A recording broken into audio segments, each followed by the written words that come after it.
Áudio 15, capítulo 14, a abstração moderna, página 142. As descobertas de Milgram ganham vida. Em 2009, o jornal New York Times e quase todos os veículos noticiosos publicaram uma história sobre o surto de salmonela que matou 9 pessoas e adoentou mais de 700. O surto provocou o maior recall de alimentos da história norte-americana. A contaminação foi localizada em produtos feitos por mais de 300 empresas usando amendoins e pó de amendoim fornecidos pela Peanut Corporation, o PCA, em Virgínia. O CEO da empresa fez tudo o que podia para se assegurar de que as pessoas que confiavam nele e em sua companhia estavam bem. Infelizmente, não. Os fiscais da FDA, a Agência Reguladora de Medicamentos e Alimentos dos Estados Unidos, concluíram que a PCA despachava produtos que sabia estarem contaminados, acusação que a empresa nega. E as amplas evidências de que os executivos da empresa exerceram enorme pressão sobre os funcionários para cumprirem as metas são difíceis de ignorar.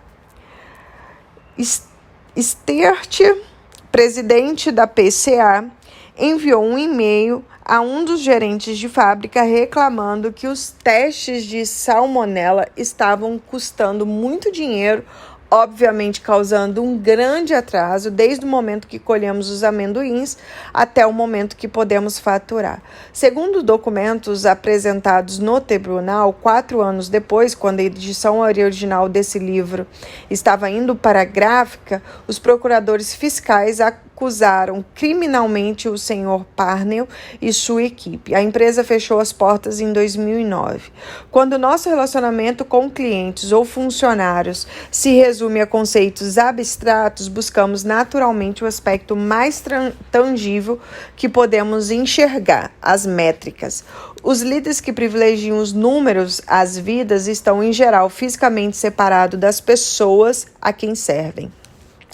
Deixando de lado o Sr. Parnell, o que dizer das pessoas que trabalhavam na companhia e que fizeram o que lhes mandaram fazer? Em uma cultura fraca, os funcionários veem o seu empregador, tal como os sujeitos de Milgram viram um cientista, como uma figura de autoridade suprema. Um líder que preside uma cultura fraca não investe em programas para aumentar a confiança de seu pessoal, para que com isso faça o que é certo. Em vez disso, comando e controle perpetuam um sistema na qual as pessoas provavelmente farão o que é certo para elas. Incerteza, panelinhas e política, essas coisas vicejam em uma cultura de comando e controle e trabalham contra o conceito de círculo de segurança, aumentando o estresse e prejudicam nossa capacidade de formar relacionamentos a tal ponto que a autopreservação se torna o foco principal. Tudo aquilo que nos separa do impacto das nossas palavras e ações exercem sobre os outros. Tudo aquilo que nos separa do impacto das nossas palavras e ações exercem sobre os outros tem o poder de nos levar a um caminho perigoso. Como Milgram nos mostrou, quando não conseguimos ver o impacto das nossas decisões, quando a vida das pessoas vira uma abstração, 65% das pessoas têm capacidade de matar alguém.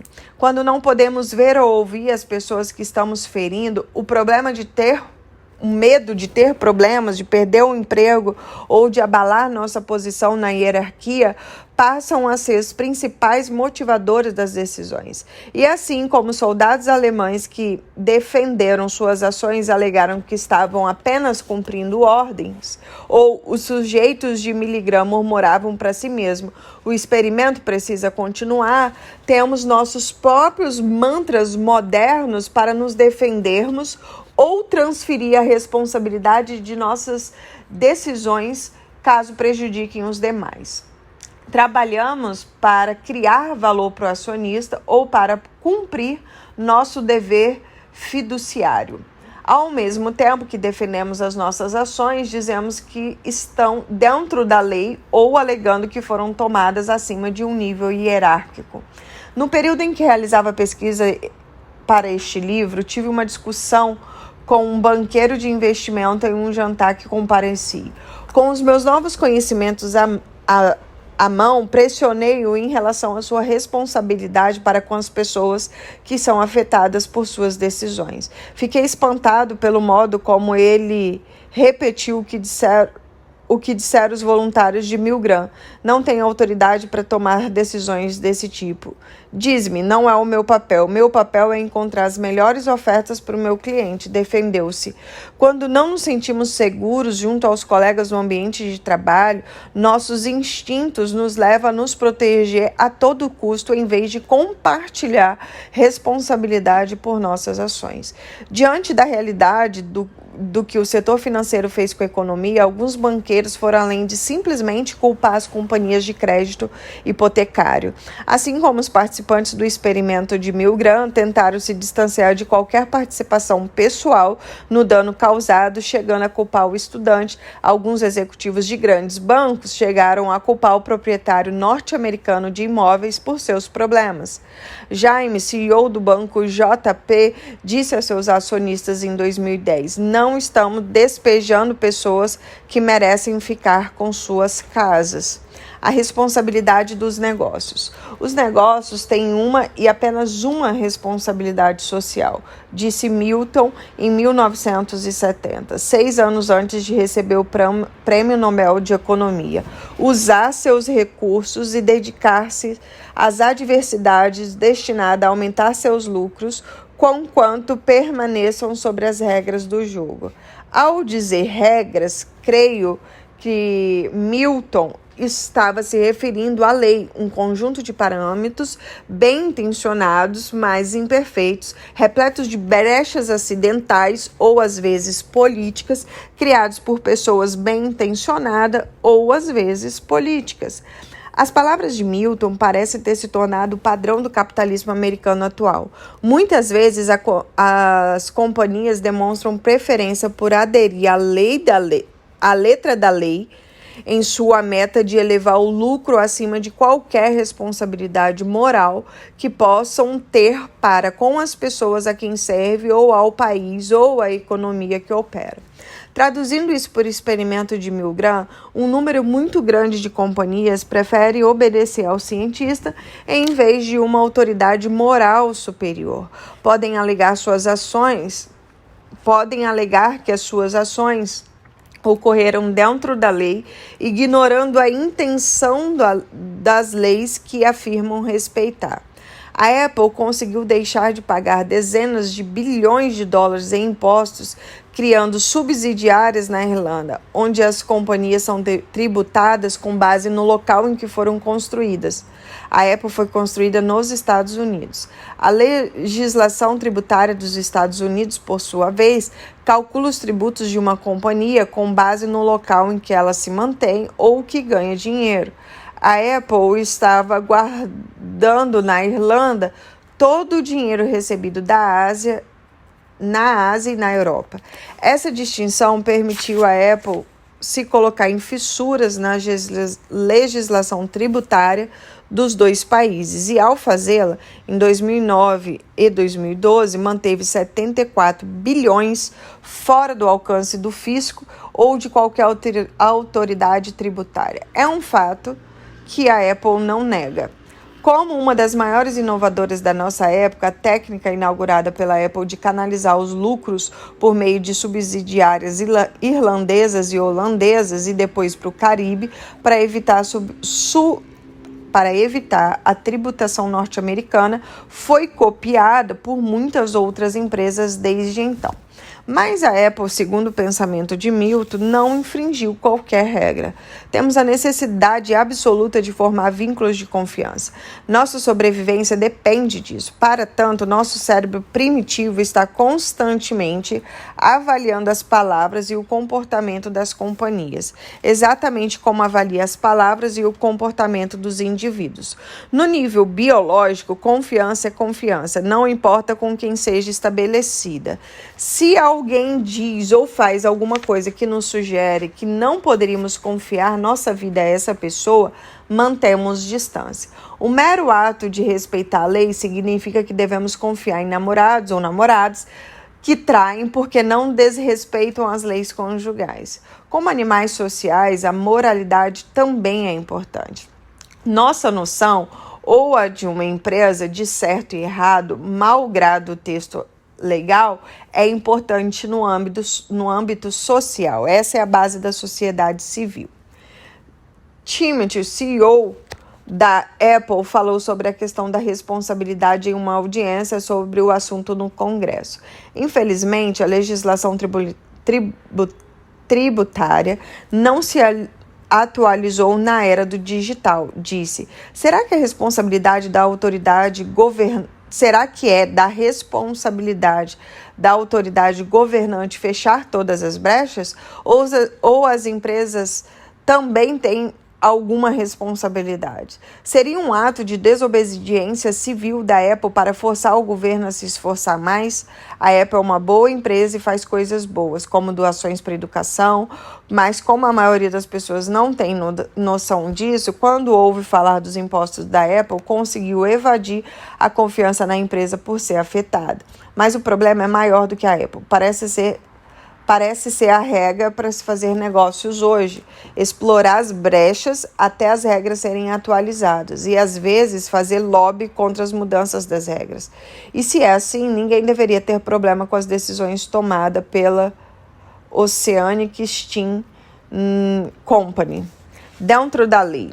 Basicamente, os maiores navios antes do início do século XX eram balsas, transportavam um grande número de pessoas de um lugar para outro, costeando o litoral.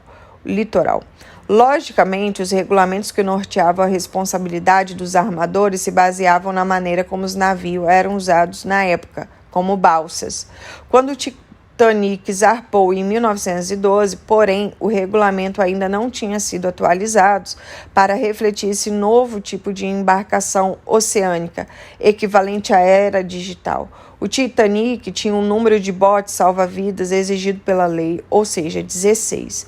O problema é que o Titanic era 4 vezes maior do que a classificação legais de navios da sua época.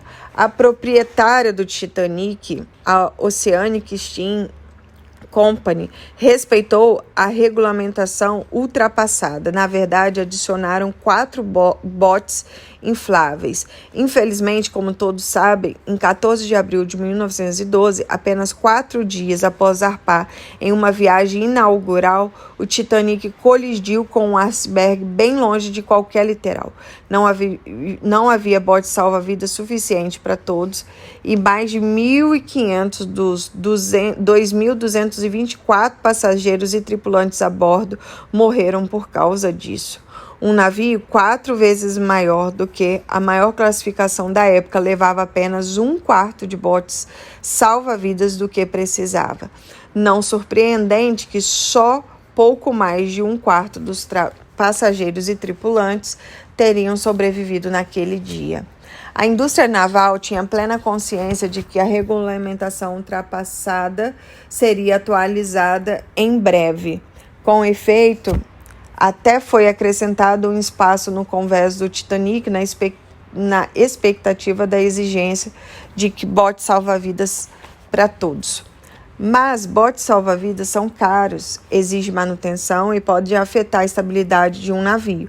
Por isso, os executivos da Oceanic Company decidiram que só iriam acrescentar os botes salva-vidas quando a lei assim o exigisse.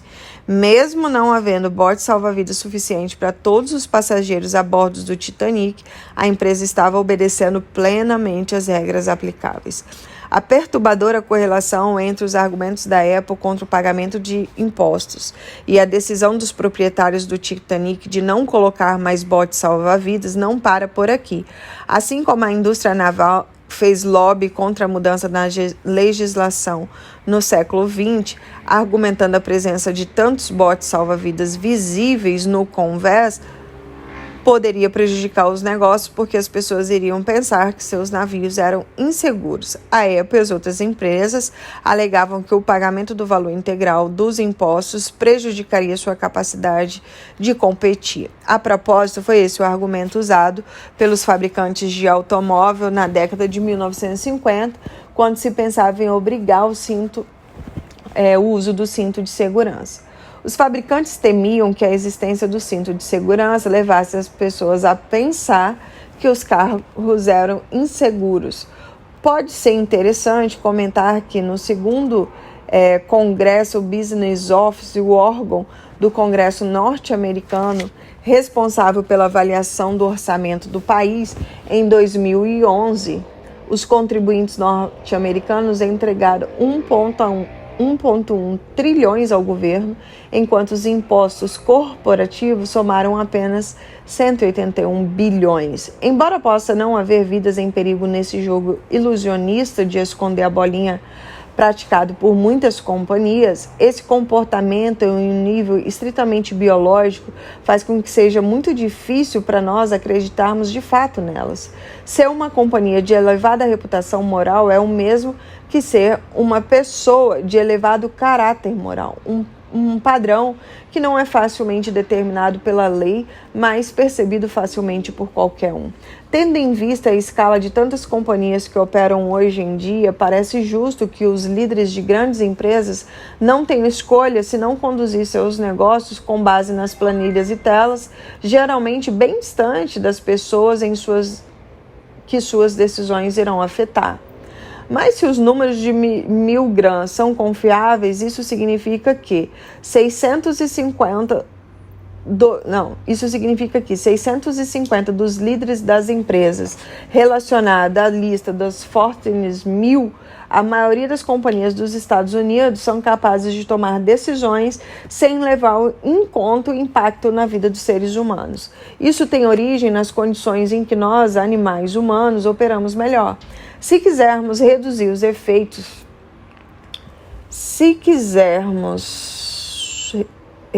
efeitos daninhos da abstração sobre nossas decisões, com base nesse experimento, a noção de autoridade superior, Deus, uma causa nobre, uma visão convincente de futuro ou algum outro código moral e não acionista, cliente ou demanda do mercado é essencial.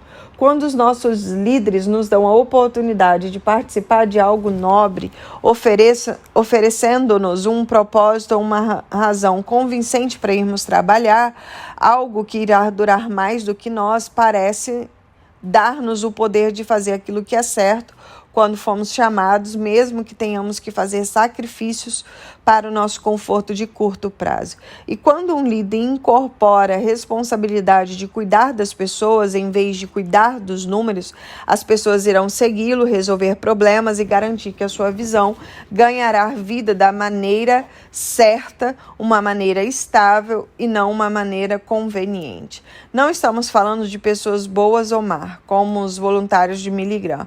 Muitos de nós trabalhamos fora da vista das pessoas afetadas por nossas decisões. Isso significa que trabalhamos com uma desvantagem significativa caso queiramos fazer o que é certo, que é diferente de fazer o que é legal. Não podemos deixar de lembrar de Johnny Bravo, que acima das nuvens é incapaz de manter um contato visual com a força de operações especiais lá embaixo, achou necessário descer para ver aqueles que deveria proteger. Quando optamos por ficar por cima das nuvens, confiando apenas nas informações que nos são passadas, em vez de nos em vez de constatarmos os fatos pessoalmente, não só fica mais difícil de tomar decisões moralmente corretas, como é ainda mais difícil assumir a responsabilidade no caso de nossas decisões não serem as melhores. A boa notícia é que há coisa que podemos fazer para controlar a abstração e manter forte os nossos círculos.